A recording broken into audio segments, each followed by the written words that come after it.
Hey, what's up? I'm Doc, of course, one of the Sample Kings. And this is our new video, the Motif. We've got our own Motif aid right here. We're going to show how it works, how to sample with it, how to sequence with it, how to use the song form and pattern mode, how to just actually take a really great keyboard and make it fit in your studio system at home. So look, I can talk all day, you know I can. Let's get busy, not waste no time. Yeah. Yeah, that's pretty cool, wasn't it? Great time last night. Hey, my buddy's hanging out with me today. So look, you know the deal. It's time to look at the back of it. Let's see where these little cables going, like right here, our power source, and also, we also want to check up, make sure we got one thing in there, our input for our digital recording. We're going to sample. So first, let's set the back up. Let's get there. Here, we have our input. AD input. We have left and right. Then right here we have a little thumb screw, which is our gain.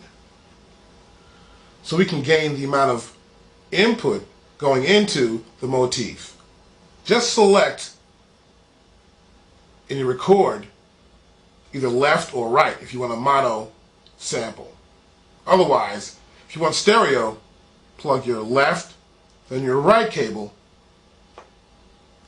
into here. Next we have headphones for a 1/4 inch plug. We also have the output. We have the left and the right output. These are your main outs. Use this for your stereo playback in your system at home.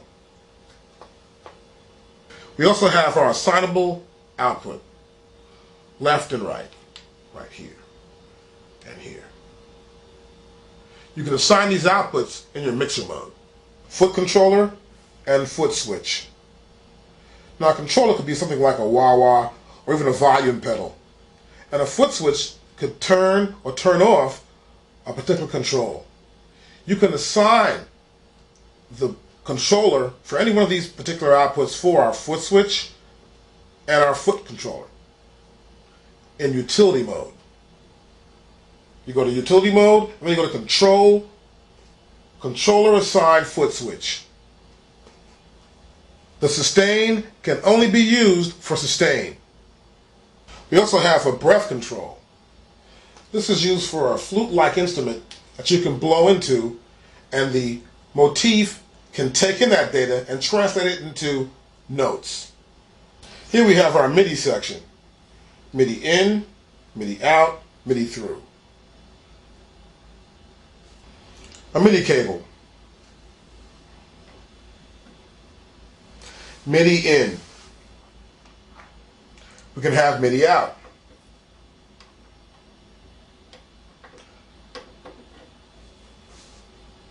MIDI out. That means that the motif is sending MIDI data out to another MIDI data receiver.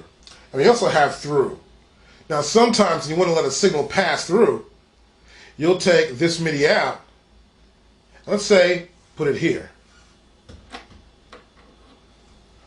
That'll give us MIDI through. Here we have our plug-in bay. Okay, here we have our USB port. This is convenient, so you can use your motif with your computer system. And we have an optical output. Now here we have a stereo. You need stereo optical cables out in order to send the signal out to an optical receiving device. Here's our output expansion right here for your I/O.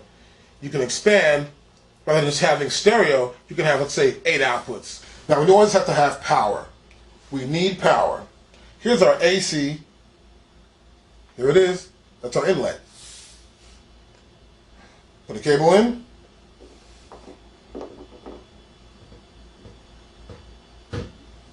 Make sure it always fits properly. Next, we turn our power on. Now here we have our SCSI connection for our SCSI compatible device. We get this cable. It's a 50-pin SCSI connector. See it right there? We take that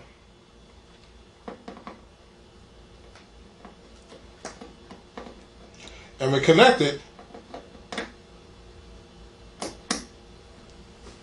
right there. It's a nice solid fit. See that?